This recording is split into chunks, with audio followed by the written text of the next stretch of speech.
Hello, everyone, and welcome back to another episode of JD's Wildcat World.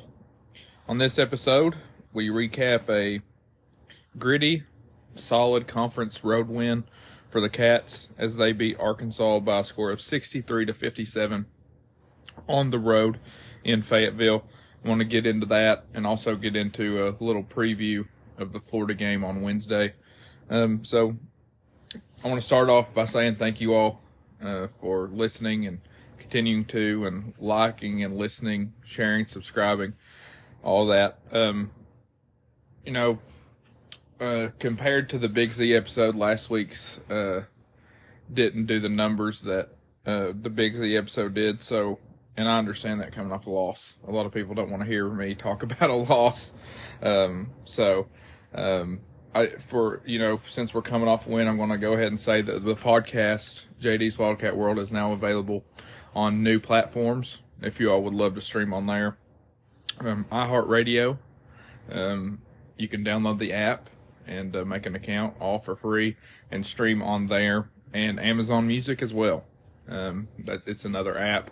If you have Amazon Prime, Amazon Music is completely free, and you can look up the podcast, follow me on there, and continue to stream. And also on YouTube. I know everyone's on YouTube. All the podcast episodes from both of my podcasts are now on YouTube, and every time I post one, it goes straight to my YouTube feed. So if you all would like to stream and subscribe to my YouTube channel, just search JD Mounts into YouTube, and it'll come right up. So I just want to touch on that really quick before I get into the episode, to get that out there to as many people as possible. Figured, since the Cats won on Saturday, probably get to more people than it did coming off the loss in Columbia. So the Cats win. That's the main thing in all this. They proved for the first time this season that they can win ugly. It was not a pretty game. It was a stressful game, to be honest with you. Just in the first half, could not make a shot. Whatever we did offensively, just couldn't hit a shot. I mean, we would get chances, and it was like there was a lid on the basket, several open looks, even missed a lot of layups, just like in Columbia in that first half. Only scored 24 points, but I will say, and with all this being said, Arkansas is pretty bad. They were 10-9 coming into this game, now 10-10. But I will tell you all straight up, in my opinion, if we defended like we have the majority of the year, we would have been down by 15 plus at halftime, no matter who we're playing. We've played bad teams earlier this year, and they would still score a ton in the first half. And those teams were, worse than Arkansas. We did a great job defensively in the first half, limiting them to 26 points. I thought the defense was the best it had been all year long, this game. And, I disputed that with people during the game, and, they want to tell me that everything's Coach Cal's fault. That's their number one go-to. Cal can't put on a uniform, go out there and make the right plays. He can put them in position. Felt like he put them in position, and he has all year. I want to talk on Cal for a minute because I'm sick of the slander, honestly. There was a point last year where I was getting tired of the same old. These grinded out games, no offense, no game plan. It looked like that we never game planned for these teams the last couple seasons. But we came in unprepared several times, it felt like. But Cal has changed that. Him and this staff this season have changed that. We lead the nation in points per game scored. Granted, the last two games, we've struggled on offense, and that's bound to happen. You're going to have to win at least one tournament game, probably, like we won on Saturday. Ugly, slow down the game, and just get stops on the defensive side and score the ball. You're probably going to have to win at least one game like that. It's just not going to be run and gun the whole way, because teams, I can tell you right now, I'm very confident that teams are going to try to slow us down and muck it up, just like South Carolina did, just like Arkansas did. That's when we look the worst. I think that's going to continue to happen. And we've got to continue to win like we did Saturday. That's just the point of all this. But back to Cal. He's changed the offensive philosophy. We're averaging near 90 points a game, leading the nation in scoring. I'm not going to criticize our team and coaching staff right now. There's no reason to, in my opinion. You all can nitpick, but I'm content, folks. We're 15-4, 5-2 in the SEC. That's pretty dang good, to be honest with you. And all but one of those losses, I feel like is justifiable. The Wilmington at home, we shouldn't have, but once again, we were out without DJ Wagner that game. But the other three, those are justifiable losses in my opinion. So I'm not criticizing anybody until it needs to be done. That's just how I am. We've got to get off the criticizing Cal bandwagon. You see the first half we're struggling to score, and now I see tweets, there's internal issues. I think that's complete crap. We'll keep it kid-friendly on here because we like to keep the episodes clean, but, just because you can't hit a basket in the first half doesn't mean there's internal issues within the team. People jump to conclusions like crazy. I have heard nothing to that nature, and if I did, I would definitely say. But just because we can't hit a basket don't mean there's internal issues going on with the team. I'm very confident still in this team. My opinion has not changed. Would it have changed if we didn't pull out this win? Probably. I would be scared. Because if you can't beat a 10-10 Arkansas team, yes, that's when I would start kind of, I wouldn't completely bail and say we were the worst team in the nation, but I would be scared, but that we don't have to have that conversation right now because we won the game. And we found a way to pull it out. The second half played a ton better, to be honest with you. Still kept up the defensive intensity, only gave up 31 in the second half. We scored 39. And the offense looked a lot better, but the game changed when Reed Shepherd was moved to point guard and DJ Wagner played off the ball. You're not going to be able to do that every game because, as we saw in the Wilmington game with Reed on the ball, things didn't run the same. But there's going to be some games that you can. And this Arkansas game was one. I thought Reed did a very nice job of getting to the rack and scoring or driving and kicking. He did all those well. He ended with 14 points on 4 rebounds and 5 assists, 4 steals. 4 steals. Anytime a player's getting 4 steals, they've got to be on the floor. He played almost the whole game, played 35 minutes, did a great job. Super proud of Reed. And, of course, had that steal and dunk that looked very similar to his dad, Jeff, against Arkansas. So that was very awesome to see. And you can't say enough about Antonio Reeves. This was Reed and Reeves' game, it felt like. With Rob Dillingham out, we had to have scoring from somewhere, and those two led the way. Antonio Reeves was my pick for MVP. He definitely was the MVP for us. 24 points, 4 boards. He even had 2 steals and shot 4 of 8 from 3, which was huge. I wish Reeves could play every game in that building because he's averaging over 30 a game in his Kentucky career in Fayetteville. So, overall, it was nice to get Aduthiero back. He didn't play that well offensively, but still grabbed 6 rebounds in 12 minutes. That was huge. Didn't hit a shot, hit 1 free throw, but, you wouldn't expect him to go out and set the world on fire after being out for several games. I think he'll continue to get back in the flow of things, and anytime you can grab 6 boards in 12 minutes, I'm content with your performance. I don't care if you score a bucket, to be honest with you. Aaron Bradshaw struggled. Big Z struggled. I want to shout out Hugo.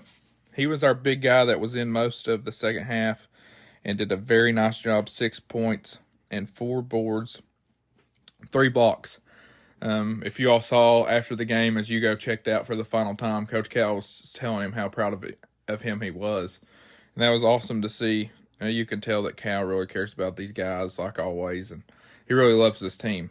So that was awesome to see. I'm proud of Hugo too, man. He went 3 of 4, had a big dunk where along the baseline there that I think tied the game or put us up 2, but there in the second half was a very big bucket there late. Trey Mitchell, double-double machine as of late, 10 points, 11 boards. He didn't have that good of a game shooting, but he did other things. Rebounded very well. DJ Wagner, 8 points, 3 of 10 from the field. He struggled the last 2 games, but hit a big layup there at the end. That was we needed that layup. I think it was off a steal. I think it was off a Reed Shepherd steal. DJ stole it or got the ball and laid it in. I want to say Reed Shepherd is a huge weapon to have off of steals as well, because not only is he able to steal the ball and go dunk it, but his look ahead, get the ball down the floor is better than anybody I've seen in a long time, especially at Kentucky. Like, he should be a quarterback. I mean, he looks up, and anytime someone's open down the floor, he finds them, whether it's off a steal or off a rebound even. That's another big thing. Off rebounds, he does a very good job finding people as well. So, Bradshaw, I don't know. Our big struggled, to be honest with you, on the offensive side, except Ugo. I need to see some improvement from Bradshaw. He's not quite falling into that Edwards territory, but we need him to be a lot better than he has been. We need to see more of that second half against Florida than we have these last couple games. Only played 12 minutes. And, we still win the game. So that's pretty big. Big Z, I thought he did good rebounding. He had 2 boards in 2 minutes, but just didn't give you anything at all, really, on the offensive side, which was, he coming off his huge debut. You definitely want to see more out of him. I think the Florida game would be a good opportunity for him to get in there at home. And, this is his first home game since his debut. So I'm definitely excited to see Big Z in person. I'm excited to go to the Florida game. This will be the first game I've been to since the Miami game earlier this year. And hopefully we'll be at full strength. Hopefully we'll get Rob Dillingham back. Dealing with the sickness, stomach virus, held out this game. But we might be at full strength for the first time this year on Wednesday. So we'll see. I want to touch on the Justin Edwards thing. Cal said before the game, knee injury. Only played 9 minutes. A big deal's being made of this. How can you have a knee injury bad enough to not start but play? Even if he is trying to protect the kid and just setting him and getting him out of the starting lineup, that's fine. To be honest with you, wants to protect the kid, and that's perfectly fine. But if Edwards is actually hurt, I hope he heals quick and can get. We need more. I mean, 12 to 15 minutes a game from him when he's producing is perfectly fine. But if it was like it was on Saturday, 9 is fine. 9 to 10, because it's the second game in a row. Hardly didn't give you anything. I think the game at South Carolina, when he played 20-plus minutes, I think was to see, can this kid break through and give us something? Just watching from the outside, that's what it seemed like, and he didn't. So now we'll see, but it would shock me if he returned to the starting lineup, to be honest with you. So we'll see. That's just my thoughts. You all let me know what you think about the whole Edwards situation. I know Edwards has been a hot topic. People can't understand why Cal's trying to play him. I think the forcing playing time with him is now over. I'm basing this all off the eye test.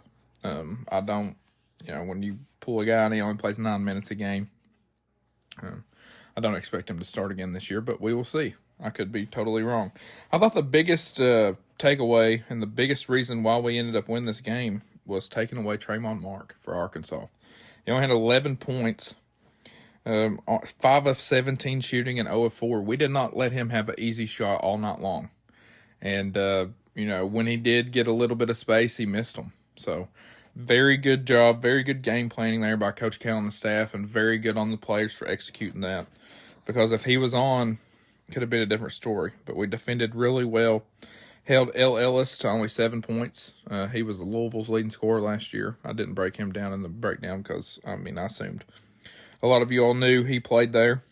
But 7 points, 5 turnovers was huge. I think Reed had a couple steals on him. Reed defended him very well, and so did DJ. Makai Mitchell off the bench had 12 and 13. He played good against us last year as well. I forgot about him being there, but Devo Davis was quote stepping away from the program like 10 minutes before tip. Crazy stuff that came out, and they were without Trayvon Brazile, who had an injury as well. So things not going so well in Fayetteville. They're now 1-6 in conference. The Cats are 5-2 in conference, and that's basically it for that breakdown. We win 63-57, and prove that we can win ugly. That's my takeaway from that.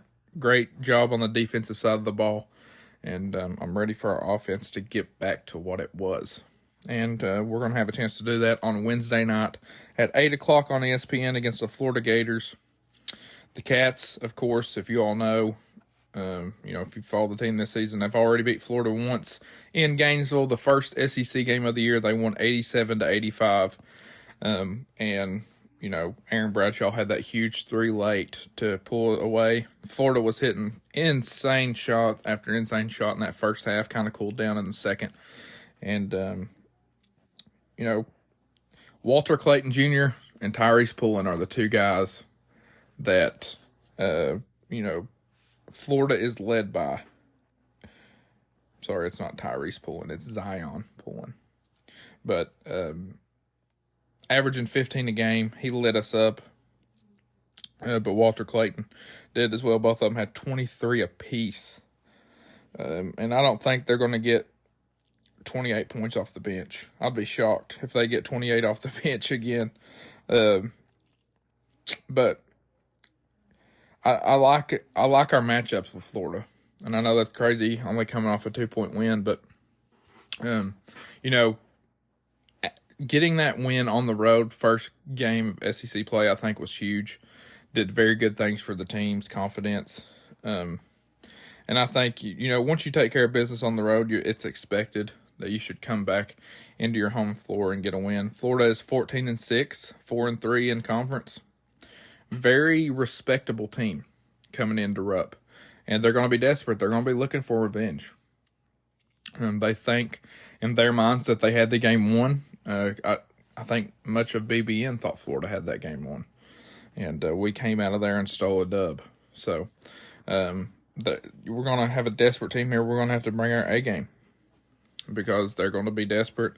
They could use a big win on their tournament resume. And, with a win, we would drop to the same conference record. We'd both be 5-3 in conference. But I expect the Cats to win this one at home. Florida coming off a big win against Georgia at home as well. And they also beat Mississippi State last week. So they've won 3 in a row for their last 5. So we'll see. But I like the Cats. I don't think it'll be a blowout at all. I think Florida will come out and hit shots. When they've got as many dudes as they do, they're going to put up points. They average 85 a game. I want us to get back to our running and gunning offense.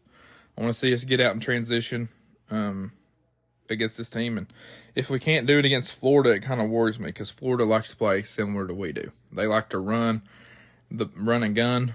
But, will Florida change their play style once the blueprint has been out on how to play the Cats with Arkansas and South Carolina?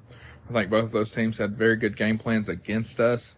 Does Florida follow that, or do they want to get into a cross-country meet? We'll see.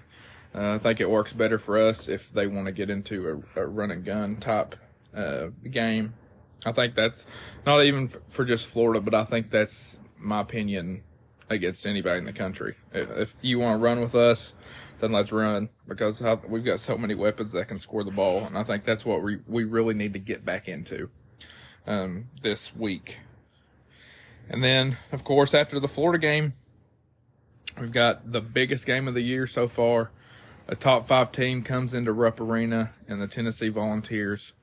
So let's not have this Florida game be a trap game. Let's take care of business and go into that Tennessee game with a chance to play for at least a share of the SEC conference lead. It might be second place by then, depending on how other games go. But hopefully I'm back after the Florida game, recapping a win. Like I said, I'll be there in Rupp to watch these young cats, and hopefully we'll be at full strength.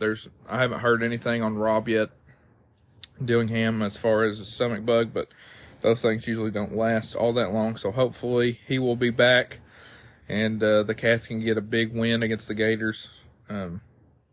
We've done really well against Florida the last couple of years, so hopefully we can keep that up. I like the Cats by a score of 88-79. I like the Cats by 9 points, 88-79. MVP, whew, man. Who do I take for my MVP? Bradshaw was at the first Florida game, but he hasn't been playing up to how I would like him to play. We need him to be a lot better. I like Trey Mitchell. Trey Mitchell had a double-double last game. He's due for a better shooting night than he had. I wouldn't be surprised if DJ Wagner didn't have a good game too. He had a good game against him last time, dropped 14 points. It seemed like he could get to the rim whenever he wanted and finish. We need him to continue doing that. But I think this is a game that DJ will have to run point. I talked about some games you can have Reed on the ball, DJ off.